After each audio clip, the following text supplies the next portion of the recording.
Now let's come to the multiple part of the problem set.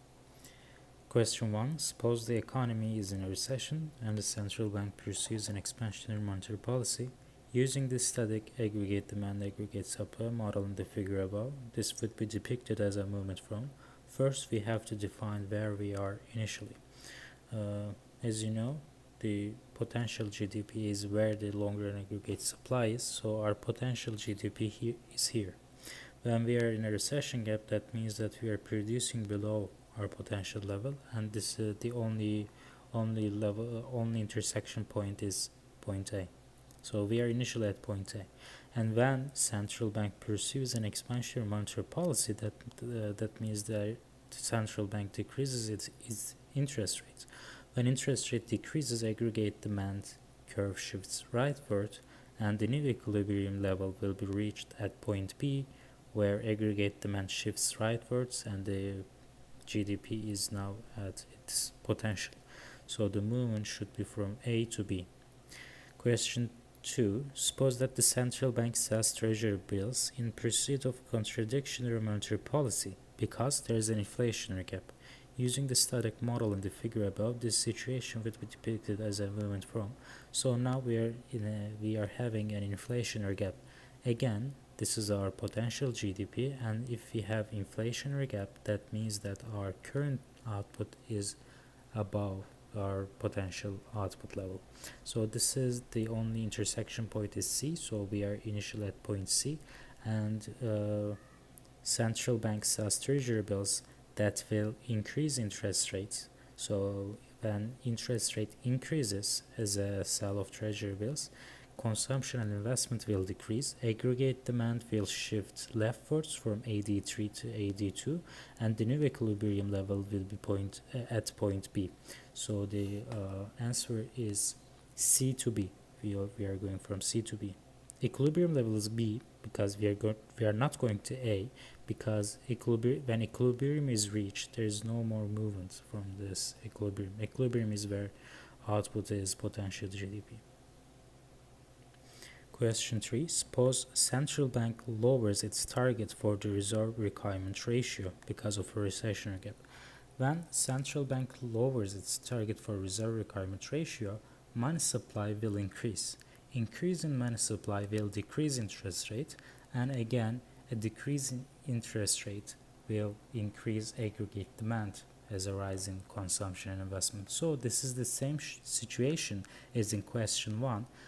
Central banks does an expansionary monetary policy because there was a recessionary gap, and this will be the answer will be the same as in question 1. Sorry, so the answer is we are going from A to B.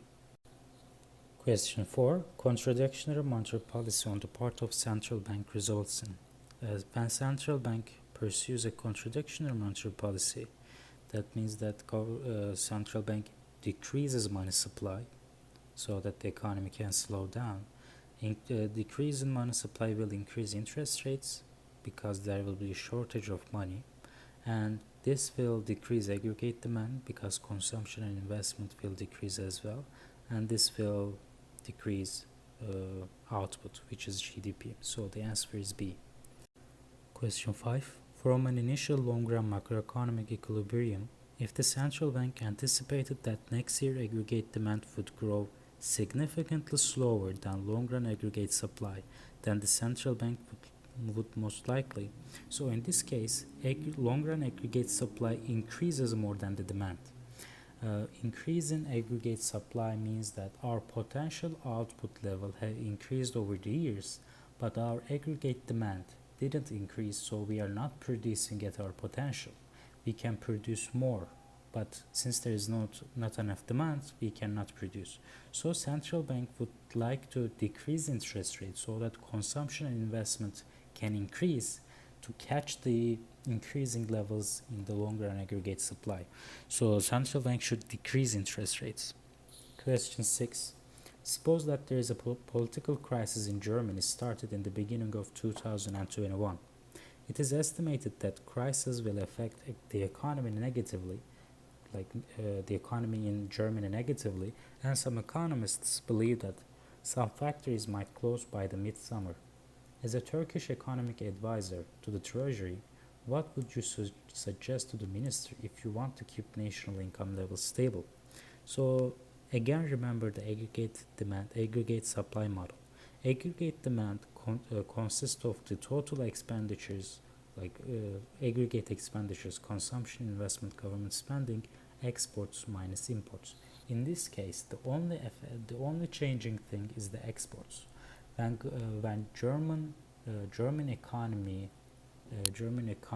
slows down, they will not buy as much as exports as before because their economy is in a bad condition. So Turkish exports will decrease. So aggregate demand will shift leftwards, and that will decrease the total output. To fight with this effect, you have to increase aggregate demand by increasing government spending and decreasing taxes, so that decreasing exports wouldn't affect aggregate demand. So we will try to fill in that gap that is left out by the decrease in exports by increasing government spending and decreasing taxes. So the answer should be B. Now suppose that you are facing the same problem in question 6, but now you are not an advisor to the to the treasury but the central bank.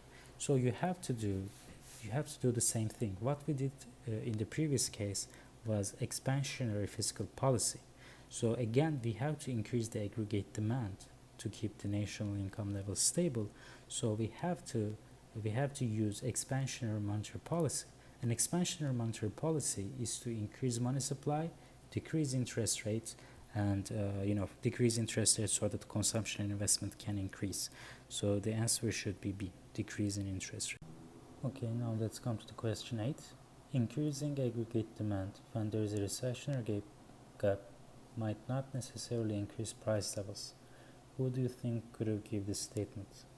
If you can remember the Keynesian model, Keynesian aggregate demand, aggregate supply model, they thought that the long-run aggregate supply would look something like this, right? This is their long-run aggregate supply.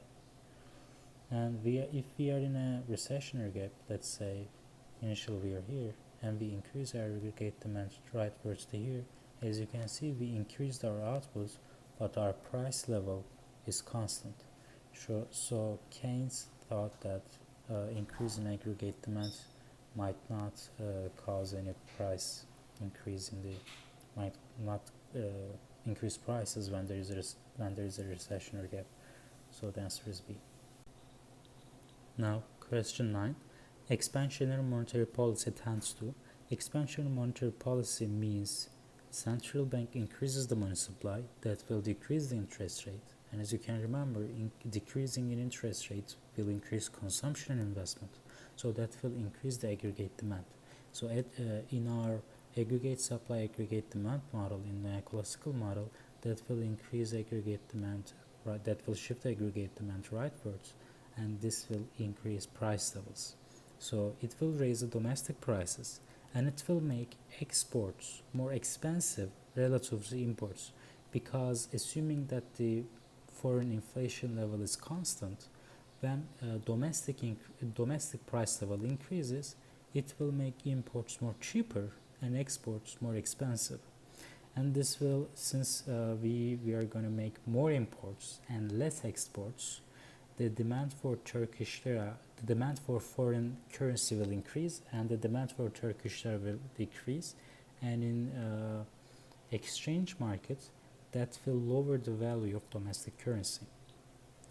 Question 10. Refer to the diagram. Assume that wages are initially set on the basis of price level P1, and the economy is operating at its full employment level of QF. When QF is the potential output level, that means that our long-run aggregate supply is here, this vertical line. So initially we are at point E because it says that price level is P1 initially. The short-run effect of an increase in demand best reflected by a movement from, so we know that we are point E initially, and so aggregate demand should look like this in the first case. They should intersect at point B. And if we increase aggregate demand, it can look like something like this. So is it possible to go from point E to point G?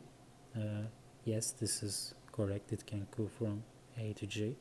Point E from B, it cannot go to B because aggregate supply is constant at AC1. This is the short-run aggregate supply.